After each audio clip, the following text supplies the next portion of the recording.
Produk lo nggak laku, udah diskon besar-besaran, bayar iklan juga gede banget, mungkin bisa jadi ada salah dalam pemilihan hostnya. Mau tahu kriteria-kriteria host yang bisa bawa cuan? Simak video ini sampai habis. Sekarang banyak banget brand-brand yang mikir kalau produknya nggak laku itu artinya kualitasnya kurang.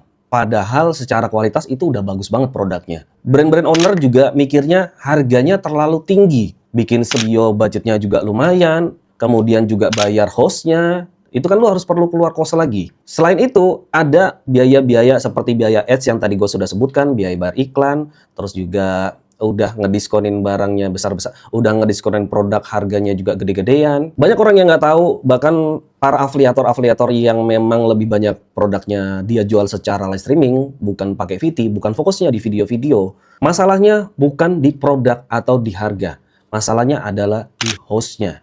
Hostnya nggak ngerti gimana cara jualan.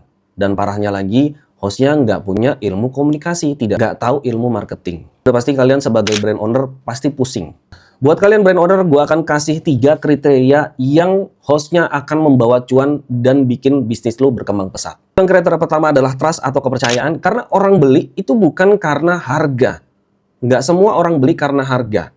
Oke? Tapi lebih bagus dan untuk menjalin hubungan jangka panjang kepada customer-customer perlu adanya kepercayaan. Nah, itu yang harus dibangun seorang host. Hostnya seolah-olah itu mengajak ngobrol sama customer lo, bikin nyaman, bikin betah penontonnya. Terus selain itu juga dia nggak jarang-jarang ngasih edukasi. Ya kayak kita ngobrol begini aja. Gitu, kayak kita ngobrol sama teman, kan kita nyaman mau dengerin sampai habis. Nah, tapi kalau misalnya hostnya kaku, dia nggak bisa ngebangun trust, nggak bisa bikin nyaman kan, viewersnya, sudah pasti langsung auto skip. Oke, itu adalah kriteria pertama. Kemudian kriteria yang kedua, cuman bacain spek-spek produk lu aja. Yang dimana kayak robot jatuhnya, kayak AI, ya. Jadi sekarang juga banyak banget yang memang sudah beredar seorang host akan digantikan AI. Menurut gua nggak akan bisa, guys. Karena itu ada feeling di situ, ada perasaan di situ.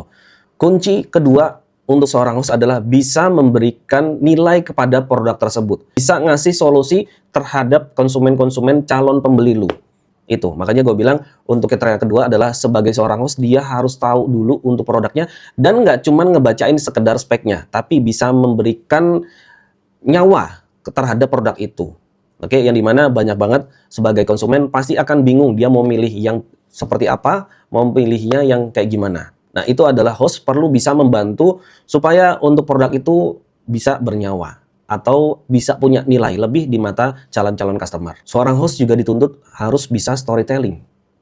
Nah, ini kuncinya.